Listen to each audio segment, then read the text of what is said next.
Hi, നമ്മൾ ഇന്ന് ഇൻട്രാഡേയിൽ ലെവൽസുകൾ എങ്ങനെയാണ് മാർക്ക് ചെയ്യുന്നത് നോക്കാം അല്ലെ. നമുക്കിപ്പോൾ ഇൻട്രാഡേ ട്രേഡ് ചെയ്യുന്നവർക്ക് അറിയാം, നമ്മൾ കൃത്യമായ ലെവൽസുകൾ ഉണ്ടെങ്കിൽ അവിടെ പ്രൈസ് വന്ന് റിയാക്ട് ചെയ്ത് കാണുമ്പോഴാണ് നമ്മൾ മോസ്റ്റ്ലി ട്രേഡ് എടുക്കുക. അപ്പൊ ഈ കൃത്യമായ ലെവലുകൾ നമുക്ക് മനസ്സിലായില്ല എങ്കിൽ നമ്മൾ ക്യാൻഡിൽ സ്റ്റിക്ക് ഫോം ആവുന്നത് നോക്കിക്കഴിഞ്ഞാൽ എവിടെ വേണമെങ്കിലും ക്യാൻഡിൽ സ്റ്റിക്ക് നമ്മൾ പഠിച്ചു വെച്ചിരിക്കുന്ന പാറ്റേൺസ് ഫോം ആകും. Like bullish engulfing, bearish engulfing, അല്ലെങ്കിൽ ഹാമർ, ഷൂട്ടിംഗ് സ്റ്റാർ, അങ്ങനെ കുറച്ചധികം ക്യാൻഡിൽ സ്റ്റിക്ക് നമ്മൾ നോക്കി ട്രേഡ് എടുക്കുന്നവരാണെങ്കിൽ ഈ ക്യാൻഡിൽസ് എവിടെ വേണമെങ്കിലും ഫോം ആകാം. അപ്പൊ ക്യാൻഡിൽസ് ഐസൊലേഷനിൽ ഫോം ആയിട്ട് പ്രത്യേകിച്ച് കാര്യമൊന്നുമില്ല. കാരണം ക്യാൻഡിൽ സ്റ്റിക്ക് ഒരു പർട്ടിക്കുലർ ലെവലിൽ ഫോം ആവുമ്പോൾ മാത്രമാണ് അതിന് റിലവൻസ് ഉള്ളത്. നമ്മൾ അതിനെ ബേസ് ചെയ്തിട്ടാണ് ട്രേഡ് എടുക്കേണ്ടത്. അപ്പൊ നമ്മളെ സംബന്ധിച്ച് ഇൻട്രാഡേ, പ്രത്യേകിച്ച് ഇൻട്രാഡേ ചെയ്യാനിരിക്കുമ്പോൾ നമുക്ക് ലെവൽസുകളാണ് മനസ്സിലാവുന്നത്. അത് ഇക്വിറ്റിയിലായാലും ഓപ്ഷൻസിലായാലും നമ്മൾ ലെവൽസുകൾ കൃത്യമായിട്ട് മനസ്സിലാക്കി വെച്ച് കഴിഞ്ഞാൽ ആ ലെവൽസിൽ പ്രൈസ് വന്നു കഴിയുമ്പോൾ അതിന് റിയാക്ഷൻ നോക്കിയിട്ട് വേണം നമുക്ക് ബെറ്റർ എൻട്രി എക്സിറ്റ് ഒക്കെ പ്ലാൻ ചെയ്യാനായിട്ട്. ഓക്കെ, സോ അപ്പൊ നമ്മൾ ഇന്ന് ഇതിനകത്ത് നോക്കാൻ പോകുന്നത് എങ്ങനെ കൃത്യമായ ഇൻട്രാഡേ ലെവലുകൾ വരയ്ക്കാം എന്നുള്ളതാണ്. സോ ആ ലെവലുകൾ നമ്മളിപ്പോൾ ഇവിടെ ചെയ്യാൻ പോകുന്നത് ഇൻട്രാഡേ ലെവൽസ് ഡ്രോ ചെയ്യും. ആ ലെവൽസുകൾ എന്ന് പറയുന്നത് വളരെ കൃത്യമായിട്ട് നമ്മൾ ബാക്ക് ടെസ്റ്റ് ചെയ്ത്, അല്ലെങ്കിൽ നമ്മൾ നിരവധി തവണ നമ്മൾ അതിൽ നിന്ന് ട്രേഡ് എടുത്ത് അത് വർക്കബിൾ ആകുന്നു എന്ന് തോന്നുന്നതിന് ശേഷമാണ് നമ്മൾ ആ ലൈൻസിന് റിലവൻസ് കൊടുക്കുന്നത്. ഓക്കെ, സോ അങ്ങനെയുള്ള ലെവലുകൾ എങ്ങനെ വരയ്ക്കാം എന്നുള്ളത് നമുക്ക് നോക്കാം. പലരും പല ഇൻഡിക്കേറ്റേഴ്സ് യൂസ് ചെയ്യാറുണ്ട്, അല്ലെങ്കിൽ പല ലെവൽസുകൾ ഉണ്ടാവും. അപ്പൊ ഞാൻ കാണുന്ന സപ്പോർട്ടും റെസിസ്റ്റൻസും ആയിരിക്കില്ല ഒരുപക്ഷെ നിങ്ങൾ കാണുന്നത്. അപ്പോൾ നമുക്ക് അങ്ങനെ കൃത്യമായിട്ട് പറയാൻ പറ്റില്ല ഇന്നതാണ് ലെവൽ എന്ന്. ഫോർ എക്സാമ്പിൾ, ഇപ്പം ഈ ഒരു ലെവൽ നോക്കുകയാണെങ്കിൽ ഇതാണ് റെസിസ്റ്റൻസ്, ഇപ്പൊ 24,247 റെസിസ്റ്റൻസ് എന്ന് ഞാൻ പറയുന്നു എങ്കിൽ നിങ്ങൾക്ക് ഒരുപക്ഷെ ചിലപ്പോൾ അത് ഇവിടെ ആയിരിക്കും തോന്നുക, ഈ ഹൈ ആയിരിക്കും നിങ്ങൾ ഉദ്ദേശിക്കുക. അപ്പൊ നമ്മളെ സംബന്ധിച്ച് പല അഭിപ്രായ വ്യത്യാസങ്ങൾ ഉണ്ടാവും. പക്ഷെ എങ്കിൽ പോലും മോസ്റ്റ്ലി മാർക്കറ്റിൽ വർക്ക് ആകുന്ന കുറച്ച് ലെവൽസുകൾ നമുക്ക് ഇന്ന് ഏതൊക്കെയാണെന്നുള്ളതൊന്ന് മനസ്സിലാക്കി നോക്കാം. ഓക്കെ, സോ ഫസ്റ്റ് നമ്മൾ ചെയ്യേണ്ടത് ഈ ടൂൾസിൽ പോയിട്ട്, ഞാൻ യൂസ് ചെയ്യുന്ന ഫയേഴ്സിന്റെ ചാർട്ടാണ്. അപ്പൊ നിങ്ങൾക്ക് ഫയേഴ്സിന്റെ ചാർട്ട് ഓപ്പൺ ചെയ്യണമെന്നുണ്ടെങ്കിൽ നമ്മുടെ വീഡിയോയുടെ താഴെ ലിങ്ക് ഉണ്ട്. ആ ലിങ്കിൽ പോയി കഴിഞ്ഞാൽ നിങ്ങൾക്ക് ഫ്രീ ആയിട്ട് ഓപ്പൺ ചെയ്യാം. ഇത് similar to trading view account ആണ്. നല്ല ചാർട്ടാണ്. അപ്പൊ നമുക്ക് വരയ്ക്കുന്ന ലൈനുകളെല്ലാം നമ്മൾ വിൻഡോ ക്ലോസ് ചെയ്ത് കഴിഞ്ഞാലും പിന്നീട് ഇത് ഓപ്പൺ ചെയ്യുമ്പോഴൊക്കെ അവിടെ തന്നെ ഉണ്ടാവും. അതായത് നമ്മളെല്ലാം വരയ്ക്കുന്ന എന്ത് ഡ്രോയിങ്സ് ആയാലും അതെല്ലാം നമ്മുടെ ക്ലൗഡിൽ സേവ്ഡ് ആയിരിക്കും. സോ അതുകൊണ്ട് ഇത് വളരെ മനോഹരമായ ഒരു ചാർട്ടിംഗ് പ്ലാറ്റ്ഫോം ആണ്. നിങ്ങൾക്ക് ഇത് ഫ്രീ ആയിട്ട് ഓപ്പൺ ചെയ്യണമെങ്കിൽ താഴത്തെ ലിങ്കിൽ പോയി ക്ലിക്ക് ചെയ്ത് കഴിഞ്ഞാൽ ഓപ്പൺ ചെയ്യാൻ പറ്റുന്നതാണ്. അപ്പൊ ഇതിന്റെ ടൂൾസിൽ നമ്മൾ പോയിട്ട് ഹൊറിസോണ്ടൽ ലൈൻ നമ്മൾ എടുക്കുന്നു. ഓക്കെ, ഹൊറിസോണ്ടൽ ലൈൻ എടുത്തിട്ട് നമ്മൾ ആദ്യം ചെയ്യുന്നത് ഇന്നത്തെ ഹൈയും ലോയും, അതായത് ഇന്ന്, അതായത് മെയ് 4-ാം തീയതി നടന്ന ട്രേഡിലെ ചാർട്ടാണിത്. സോ ഇന്നത്തെ ഹൈ നമ്മൾ മാർക്ക് ചെയ്യുന്നു. ഓക്കെ, ഇതിനെ നമ്മൾ പ്രീവിയസ് ഡേ ഹൈ എന്ന് പറയുന്നു. അതേപോലെ തന്നെ നമ്മൾ ഇന്നത്തെ ലോയും മാർക്ക് ചെയ്യുന്നു. ഓക്കെ, ഇന്നത്തെ ലോ എന്ന് പറയുമ്പോൾ ഏകദേശം ഇതാണ്, അത് മാർക്ക് ചെയ്യുന്നു. അത് PDL അല്ലെങ്കിൽ പ്രീവിയസ് ഡേ ലോ എന്ന് പറയുന്നു. ഇത് പ്രീവിയസ് ഡേ ഹൈ എന്ന് പറയുന്നു. ഓക്കെ, സോ അതിന് ശേഷം നമ്മൾ എന്ത് ചെയ്യുന്ന വെച്ച് കഴിഞ്ഞാല് നമുക്ക് അതായത് നാളെ നമ്മൾ ട്രേഡ് ചെയ്യാൻ നേരത്ത് ഇന്നത്തെ ട്രേഡിൽ നടന്ന അല്ലെങ്കിൽ വന്നിരിക്കുന്ന ലെവൽസുകളാണ് നമ്മൾ മാർക്ക് ചെയ്യുന്നത്. സോ ആ നിലയ്ക്ക് നോക്കുമ്പോഴത്തേക്കും ഇന്നത്തെ ഹൈയും ഇന്നത്തെ ലോയും വളരെ ഇമ്പോർട്ടന്റ് ആണ്. ഓക്കെ, അത് നാളത്തെ ട്രേഡിംഗ് സെഷന് നമ്മളെ വളരെയധികം ഇമ്പോർട്ടന്റ് ആയിട്ടുള്ള രണ്ട് ലെവൽസ് ആണ്. അതുപോലെ തന്നെ അതായത് ഇന്ന് നടന്ന ട്രേഡ്, ഇപ്പം ട്രേഡ് രാവിലെ 9:15 തൊട്ട് 3:30 വരെ ആണെങ്കിൽ പോലും ഓരോ ദിവസത്തെ ട്രേഡും നെക്സ്റ്റ് ഡേയിലേക്കുള്ള എക്സ്റ്റൻഷൻ ആണ്. ഓക്കെ, നെക്സ്റ്റ് ഡേ എന്ന് പറയുന്നത് അതിന്റെ എക്സ്റ്റൻഷൻ ആണ്. ഓക്കെ, സോ ട്രേഡിങ് ചാർട്ടിൽ 9:15 തൊട്ട് 3:30 വരെ ഉള്ളെങ്കിൽ പോലും ട്രേഡിങ് എപ്പോഴും ഉണ്ട്. അതായത് 24/7 ട്രേഡിങ് വർക്കിംഗ് ആണ്. ഓക്കെ, അതായത് നമ്മളുടെയൊക്കെ മനസ്സിൽ ട്രേഡിങ് ഇങ്ങനെ കണ്ടിന്യൂഷൻ ആണ് അല്ലെ. അപ്പൊ ഇന്നത്തെ ട്രേഡിന്റെ എക്സ്റ്റൻഷൻ ആണ് നാളത്തെ ട്രേഡിംഗ് എന്ന് പറയുന്നത്. അപ്പൊ ഈ സെഷനിലെ ഹൈയും ലോയും നമ്മൾ ഇമ്പോർട്ടന്റ് ലെവലായിട്ട് മാർക്ക് ചെയ്യുന്നു. അതിനുശേഷം വേറൊരു ഇമ്പോർട്ടന്റ് ലെവൽ ഉണ്ട്, ഇന്നത്തെ ക്ലോസ്. സോ ക്ലോസിംഗ് നിങ്ങൾ നോക്കി കഴിഞ്ഞാൽ കാണാൻ പറ്റും. ഇപ്പൊ 5 മിനിറ്റിന്റെ ചാർട്ടാണ് ഞാൻ യൂസ് ചെയ്യുന്നത്. അപ്പൊ ഈ ഒരു ക്യാൻഡലിലെ ക്ലോസിംഗ് എന്ന് പറയുന്നത് 24,123.80 എന്ന് പറയുന്ന ലെവലാണ് അല്ലെ. അപ്പം ശരിക്കും ഇന്ന് ഡേ ക്ലോസ് ചെയ്തിരിക്കുന്നത് ആ ഒരു ലെവലിലല്ല, ഈ ഒരു ലെവലിലാണ് ക്ലോസ് ചെയ്തിരിക്കുന്നത്. 24,119, ഏകദേശം 4 പോയിന്റോളം വ്യത്യാസമുണ്ട്. അപ്പൊ നമ്മളെ സംബന്ധിച്ച് നമുക്ക് രാവിലെ മാർക്കറ്റ് ഓപ്പൺ ആയി കഴിഞ്ഞാൽ, പ്രീ ഓപ്പൺ മാർക്കറ്റിന്റെ സെഷൻ കഴിഞ്ഞാൽ തന്നെ നമുക്ക് ഇവിടെ ക്ലോസിംഗിന്റെ, അതായത് ഇതാണ് കറക്റ്റ് ബുക്ക് ക്ലോസിംഗ് എന്ന് പറയുന്നത്. ഓക്കെ, ഈ ചാർട്ടിലെ 5 മിനിറ്റിൽ കാണുന്നതല്ല ക്ലോസിംഗ്, ഇതല്ല, ഇതാണ് ക്ലോസിംഗ് എന്ന് പറയുന്നത്. സോ ഈ ലെവൽ നമുക്ക് കൃത്യമായിട്ട് നമ്മൾ വരയ്ക്കാതെ തന്നെ ചാർട്ടിൽ വരുന്ന രീതിയിൽ നമുക്ക് ഇതിന്റെ ഒരു സെറ്റിംഗ്സ് ചെയ്യാം. ഇപ്പൊ നിങ്ങൾ നോക്കിയാൽ കാണാൻ പറ്റും, ഇന്നലത്തെ ക്ലോസിംഗ് എന്ന് പറയുന്നത് ഏകദേശം ഇതാണ് ചാർട്ടിൽ ക്ലോസിംഗ്. പക്ഷെ ബുക്കിൽ ക്ലോസ് ചെയ്തിരിക്കുന്ന 23,997 എന്ന് പറയുന്ന ലെവലാണ്. ഇവിടെ ഒരു മഞ്ഞ ലൈൻ പോകുന്നത് നിങ്ങൾക്ക് കാണാൻ പറ്റും അല്ലെ? ഇത് ഇവിടെ അതിന്റെ മാർക്കിംഗ് ആണ് ഈ കാണിക്കുന്ന പ്രൈസിങ്. ഇത് നമ്മൾ ഓട്ടോമാറ്റിക്കലി സെറ്റ് ചെയ്തിടുക. അത് ഫയർസിന്റെ ചാർട്ടിൽ നിങ്ങൾക്ക് ഇവിടെ പോയി കഴിഞ്ഞാൽ ചെയ്യാൻ പറ്റും. അത് ഈ ചാർട്ടിൽ ക്യാൻഡിൽ ഡബിൾ ക്ലിക്ക് ചെയ്യുമ്പോൾ അതിന്റെ സെറ്റിംഗ്സ് വരും. സെറ്റിംഗ്സിൽ പോയിട്ട് നമ്മൾ ഈ ഒരു സ്കെയിൽസ് ആൻഡ് ലൈൻസ് എന്ന് പറയുന്നതിൽ പോയിട്ട് പ്രീവിയസ് ഡേ ക്ലോസ് കണ്ടില്ലേ? ഇവിടെ നമ്മൾ വാല്യൂ ലൈൻ ഇത് രണ്ടും സെലക്ട് ചെയ്യുക. സെലക്ട് ചെയ്തതിനു ശേഷം നിങ്ങൾക്ക് ഇഷ്ടമുള്ള ഒരു കളർ കൊടുത്തിടുക. വളരെ ലൈറ്റ് ആയിട്ടൊരു കളർ കൊടുക്കുന്നതായിരിക്കും നല്ലത്, അല്ലെങ്കിൽ ഒരുപാട് ലൈൻസ് ചാർട്ടിലുണ്ടാവും. എന്നിട്ട് ഓക്കെ അടിച്ചു കഴിഞ്ഞാൽ നിങ്ങൾക്ക് ഇതുപോലെ എല്ലാ ദിവസത്തെയും ക്ലോസിങ് പിറ്റേന്ന് ദിവസം നമുക്ക് ഇങ്ങനെ ഇവിടെ ഉണ്ടാവും. അപ്പൊ നമ്മളെ സംബന്ധിച്ച് നമുക്ക് മനസ്സിലാവും ക്ലോസിങ് ഏതാണ്. ഇന്ന് കറക്റ്റ് കണ്ടില്ലേ? ഇന്ന് മാർക്കറ്റ് നോക്കിയേ എവിടെ വന്നിട്ടാണ് സപ്പോർട്ട് എടുത്തതെന്ന് നോക്കിയേ. ക്ലോസിന്റെ അവിടെ വന്നിട്ടാണ് സപ്പോർട്ട് എടുത്തത് അല്ലെ? അതേസമയം ചാർട്ടിൽ നിങ്ങൾ 5 മിനിറ്റിന്റെ ലാസ്റ്റ് ക്യാൻഡിൽ ക്ലോസ് ആണ് നോക്കുന്നെങ്കിൽ ഇതാണ് സപ്പോർട്ട് ക്ലോസിംഗ് എന്ന് പറയുന്നത്. പക്ഷെ മാർക്കറ്റ് അതും ബ്രേക്ക് ചെയ്ത് നമ്മുടെ യഥാർത്ഥ ക്ലോസിംഗിന് അവിടെ വന്നിട്ടാണ് സപ്പോർട്ട് എടുത്ത് പോയിരിക്കുന്നത്. സോ നിങ്ങൾക്ക് ഈ ഒരു സെറ്റിംഗ്സ് വളരെ ഇമ്പോർട്ടന്റ് ആണ്. അപ്പം പ്രീവിയസ് ഡേ ഹൈ, ലോ, അതുപോലെ തന്നെ ക്ലോസ് നമ്മൾ ഈ 3 ലെവല് മാർക്ക് ചെയ്തു അല്ലെ? ക്ലോസ് നമ്മൾ മാർക്ക് ചെയ്തില്ല, പക്ഷെ ഓട്ടോമാറ്റിക്കലി നമ്മുടെ ചാർട്ടിൽ വരും. ഡേ പ്രീവിയസ് ഡേ ഹൈയും പ്രീവിയസ് ഡേ ലോയും നമ്മൾ മാർക്ക് ചെയ്തു. ഇനി നാളെ മാർക്കറ്റ് ഓപ്പൺ ചെയ്യുന്നത് ഈ റേഞ്ചിനകത്താണ് എങ്കിൽ ഓക്കെ, ഏകദേശം ക്ലോസിങ് ഇതാണെന്ന് പറയുന്നു.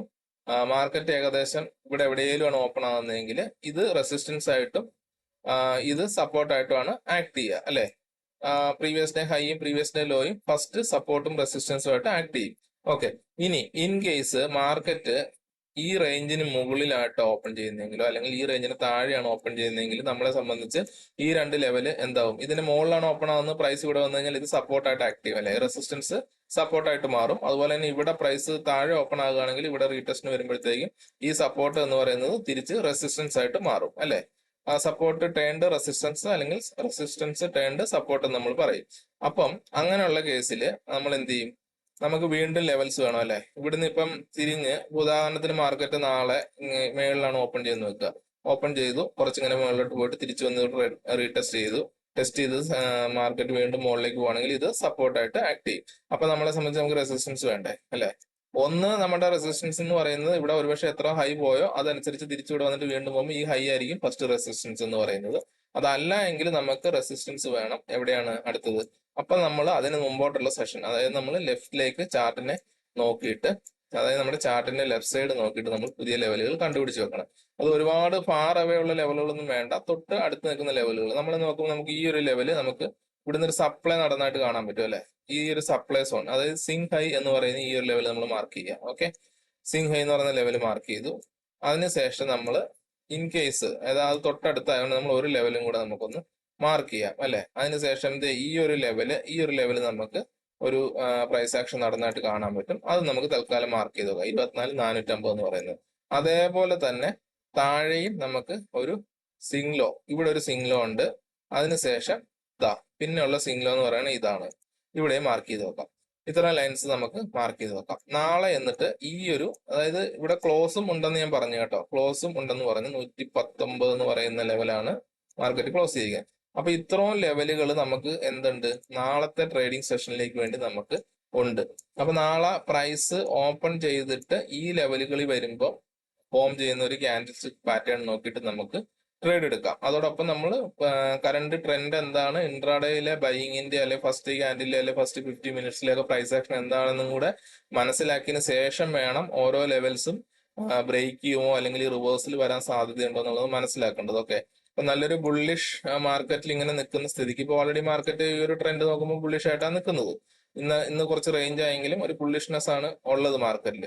അപ്പൊ ആ ഒരു സ്ഥിതിയിൽ ഒരു പക്ഷേ ഇവിടെ മാർക്കറ്റ് ഓപ്പൺ ആവുന്ന വെച്ചാൽ പ്രീവിയസ് ഡേ ഹൈഡ് അവിടെ ചിലപ്പോൾ മാർക്കറ്റ് ഇങ്ങനെ നിന്നിട്ട് ചിലപ്പോൾ ഒരു റിവേഴ്സൽ ക്യാൻഡിലൊക്കെ കണ്ടു കഴിഞ്ഞാൽ തന്നെ വീണ്ടും അത് ബ്രേക്ക് ചെയ്ത് പോകാനുള്ള സാധ്യത കൂടുതലാണ്. അപ്പൊ മാർക്കറ്റിന് ട്രെൻഡ് അനുസരിച്ച് വേണം നിങ്ങൾ എൻട്രി പ്ലാൻ ചെയ്യാനായിട്ട്. അപ്പം ലെവലുകൾ നമ്മൾ മാർക്ക് ചെയ്ത് വെക്കുന്ന പ്രൈസ് അവിടെ വരുമ്പോൾ എങ്ങനെ റിയാക്ട് ചെയ്യുന്നു എന്നറിയാനാണല്ലേ. ഓരോ ലെവലിലേക്കും വരുമ്പോഴത്തേക്കും അവിടെ ഒരു ബയ്യറും സെല്ലറും തമ്മിൽ ഒരു ഫൈറ്റ് നടക്കുന്നുണ്ടാവും മോസ്റ്റ്ലി. ആ ഫൈറ്റ് കഴിഞ്ഞിട്ട് എങ്ങനെയാണോ മാർക്കറ്റിന്റെ ഡയറക്ഷൻ, ആ ഡയറക്ഷനിലേക്കായിരിക്കും മാർക്കറ്റ് പോവുക. അപ്പൊ നമ്മളും ആ ഡയറക്ഷനിലേക്ക് വേണം ട്രേഡ് എടുക്കാനായിട്ട്. അപ്പം ഈ ലെവലുകൾ നമ്മുടെ കയ്യിൽ ഉണ്ടെങ്കിൽ നമുക്ക് അവിടെ വരുമ്പോൾ മാർക്കറ്റ് എങ്ങനെ റിയാക്ട് ചെയ്യുന്നു അല്ലെങ്കിൽ എന്ത് പ്രൈസ് ആക്ഷനാണ് അവിടെ നടക്കുന്നു എന്ന് നമുക്ക് അറിയാൻ പറ്റുള്ളൂ അല്ലെ?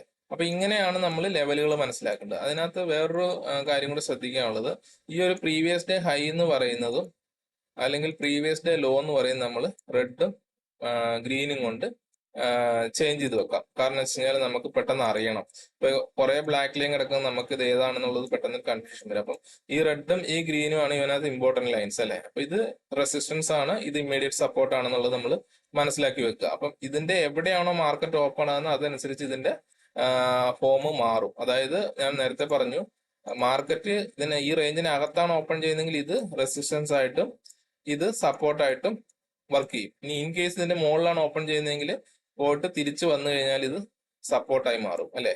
അതേ സമയത്ത് ഇത് എന്താവും, റെസിസ്റ്റൻസ് ആയിട്ട് മാറും. ഓക്കെ, ഇനി മാർക്കറ്റ് ഓപ്പൺ ചെയ്യുന്നത് ബിഗ് ഗ്യാപ്പ് അപ്പിലാണെന്ന് വെക്കുക. അപ്പോഴും ഈ പറയുന്ന പോലെ തന്നെ ഇവിടേക്ക് വന്നു കഴിഞ്ഞാൽ ഇത് സപ്പോർട്ടായിട്ട് ആക്ട് ചെയ്യും. ഇനി market big gap down open ചെയ്തെന്ന് വെക്കുക. അപ്പോഴും മാർക്കറ്റ് എന്ത് ചെയ്യും, ആദ്യം ടെസ്റ്റ് ചെയ്യാൻ വരുന്നത് പ്രീവിയസ് ഡേ ലോ ആയിരിക്കും. പ്രീവിയസ് ഡേ ലോ എന്ന് പറയുന്നത് അപ്പം എന്തായി മാറും, റെസിസ്റ്റൻസ് ആയിട്ട് ആക്ട് ചെയ്യും അല്ലെ. ഇനി പ്രീവിയസ് ഡേ ലോയും അല്ലെങ്കിൽ ഹൈയും ഈക്വൽ ആയിട്ട് ക്ലോസിന്റെ അടുത്താണ് വരുന്നതെങ്കിൽ ആ ഒരു സോൺ ആയിട്ട് നമ്മൾ അതിനെ കൺസിഡർ ചെയ്യാം. ഉദാഹരണത്തിന് ഇന്ന് മാർക്കറ്റ് ഇവിടെയാണ് ക്ലോസ് ചെയ്തത്, അതേസമയം മാർക്കറ്റ് ഇന്ന് ലാസ്റ്റ് ഇവിടെയാണ് ക്ലോസ് ചെയ്ത് വെക്കുക. അപ്പൊ ഏകദേശം ഹൈയും ക്ലോസും തമ്മിൽ ഈ ഒരു സോൺ ഉണ്ടാവും അല്ലെ. ഈ സോണിനെ നമ്മളപ്പം ഒരു റെസിസ്റ്റൻസ് ലെവലായിട്ട് മനസ്സിലാക്കി വെക്കണം. അവിടെ നാളെ പ്രൈസ് വരുമ്പോൾ എങ്ങനെ റിയാക്ട് ചെയ്ത് നോക്കിയിട്ടാണ് നമ്മൾ എൻട്രി എടുക്കേണ്ടത്. ഓക്കെ, സോ അതാണ് നമ്മൾ ഇത്തരം എന്താ പറയുക ഇൻട്രാഡേയിലെ ലെവൽസുകൾ എങ്ങനെ വരയ്ക്കാം എന്നുള്ളതിനെ കുറിച്ച് നമുക്ക് പറയാനുള്ളത്. അപ്പൊ നിങ്ങൾ ഈ ലെവൽസുകൾ ഇങ്ങനെ കൃത്യമായിട്ട് മനസ്സിലാക്കി വെക്കുക. അതല്ലാതെ കണ്ടമാന ലെവൽസുകളൊന്നും നമ്മുടെ ചാർട്ടിൽ ആവശ്യമില്ല അല്ലെ. ഈ ഒരു റെസിസ്റ്റൻസ് അല്ലെങ്കിൽ അതിനും മേലെ ഉണ്ട് അത് അങ്ങനെ കംപ്ലീറ്റ് വരച്ചിട്ടിട്ട് ആകെപ്പാടെ ഒരു എന്താ പറയാ ചാർട്ട് കംപ്ലീറ്റ് ലൈൻസും വരയും കുറിയും ഒക്കെ ആയിട്ടിട്ട് കഴിഞ്ഞാൽ നിങ്ങൾക്ക് യഥാർത്ഥത്തിൽ ഇവിടെ നടക്കുന്ന പ്രൈസ് ആക്ഷൻ എന്താണെന്ന് കാണാൻ പറ്റില്ല. നിങ്ങളുടെ വിസിബിലിറ്റി അത് വല്ലാണ്ട് ബാധിക്കും. നിങ്ങളുടെ നോട്ടം എപ്പോഴും ഈ ലൈൻസുകളിലേക്ക് മാത്രമായിരിക്കും. ഒരിക്കലും ഈ ക്യാൻഡിൽ സ്റ്റിക്ക് ഈ ഒരു പ്ലെയിൻ ചാർട്ടിൽ ഇപ്പൊ ക്യാൻഡിൽ സ്റ്റിക്ക് ഫോം ആവുന്നത് എങ്ങനെയാണെന്നൊന്നും നിങ്ങൾ ഒരുപക്ഷെ കണ്ടു എന്ന് വരില്ല. അപ്പൊ ഒരുപാട് ലൈനുകൾ ചാർട്ടിൽ വരാതിരിക്കാൻ ശ്രമിക്കുക. ഓക്കെ, സോ മാക്സിമം മാർക്കറ്റ് റേഞ്ചിനകത്താണ് ഓപ്പൺ ചെയ്യുന്നതെങ്കിൽ നിങ്ങൾ ഈ ലൈൻസ് ഒക്കെ ഹൈഡ് ചെയ്തിടാൻ ശ്രമിച്ചാൽ തെറ്റില്ല. കാരണം വെച്ച് കഴിഞ്ഞാൽ നമ്മുടെ വിഷ്വൽസിനെ അത് എന്താ പറയാ തടസ്സപ്പെടുത്തും. സോ മാർക്കറ്റ് ഇതിന് വെളിയിൽ പ്രീ ഓപ്പൺ മാർക്കറ്റിൽ തന്നെ നോക്കുമ്പോൾ മാർക്കറ്റ് ഈ റേഞ്ചിന് വെളിയിലാണെങ്കിൽ മാത്രം നമ്മൾ എന്ത് ചെയ്യുക, ആ ലൈനൊക്കെ നമുക്ക് ആക്ടിവേറ്റ് ചെയ്തിട്ടാൽ മതി.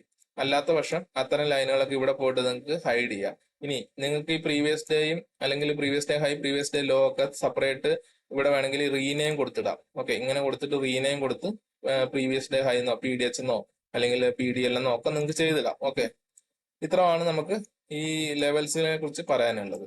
സോ ഇവിടെ ഈ ലെവൽസുകൾ കിട്ടിയതിന് ശേഷം എങ്ങനെ എൻട്രി എടുക്കാം, എങ്ങനെ ട്രെൻഡ് മനസ്സിലാക്കാം എന്നുള്ളതൊക്കെ വേറെ ടോപ്പിക്കാണ്. സോ അതിനെക്കുറിച്ചൊക്കെ നിങ്ങൾക്ക് ഡീറ്റെയിൽ ആയിട്ട് അറിയണമെന്നുണ്ടെങ്കിൽ നിങ്ങൾ വീഡിയോയുടെ താഴെ കമന്റ് ചെയ്യുക.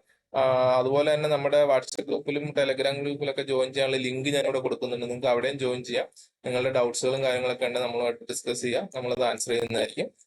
ഇനി സെപ്പറേറ്റ് വീഡിയോസ് ആയിട്ട് ചെയ്യേണ്ടതുണ്ടെങ്കിൽ നമ്മളത് പരിഗണിക്കുന്നതായിരിക്കും. ഓക്കെ, അപ്പൊ നിങ്ങൾ പയേഴ്സിന്റെ അക്കൗണ്ട് തന്നെ ഓപ്പൺ ചെയ്ത് നോക്കുക. അപ്പൊ നിങ്ങൾക്ക് ഞാൻ ഈ പറയുന്ന വീഡിയോസും കാര്യങ്ങളും ഒക്കെ ആ ഇൻഫർമേഷൻസ് നിങ്ങൾ കുറച്ചും കൂടി റിലേറ്റ് ചെയ്ത് കാണാനായിട്ട് സാധിക്കും. അപ്പം ഈ വീഡിയോയുടെ താഴെ ലിങ്ക് കൊടുത്തിട്ടുണ്ട്. ആ ലിങ്കിൽ കയറി കഴിഞ്ഞാൽ 100% ഫ്രീ ആണ്. നിങ്ങൾക്ക് ഫ്രീ ആയിട്ട് പയേഴ്സിന്റെ അക്കൗണ്ട് ഓപ്പൺ ചെയ്യാം. ഇതിലൂടെ നിങ്ങൾക്ക് ഇൻട്രാഡേ അതുപോലെ തന്നെ ഓപ്ഷൻസ്, സിങ്, കമ്മോഡിറ്റി, കറൻസി, അതേപോലെ തന്നെ എന്താ പറയാ മ്യൂച്വൽ ഫണ്ടുകൾ, ഇതെല്ലാം തന്നെ നമുക്ക് ഈ ഡിമാറ്റ് അക്കൗണ്ട് യൂസ് ചെയ്തിട്ട് ചെയ്യാൻ പറ്റുന്നതാണ്. ഓക്കെ, സോ അപ്പൊ അത്രേ ഉള്ളൂ. വീഡിയോ ഇഷ്ടപ്പെട്ടെങ്കിൽ ലൈക്ക് ചെയ്യുക, ഷെയർ ചെയ്യുക, സബ്സ്ക്രൈബ് ചെയ്യുക. നിങ്ങളുടെ ഡൗട്ട്സ് കാര്യങ്ങളൊക്കെ ഉണ്ടെങ്കിൽ നിങ്ങൾ കമന്റ് ചെയ്ത് അറിയിക്കുക. Okay, thank you.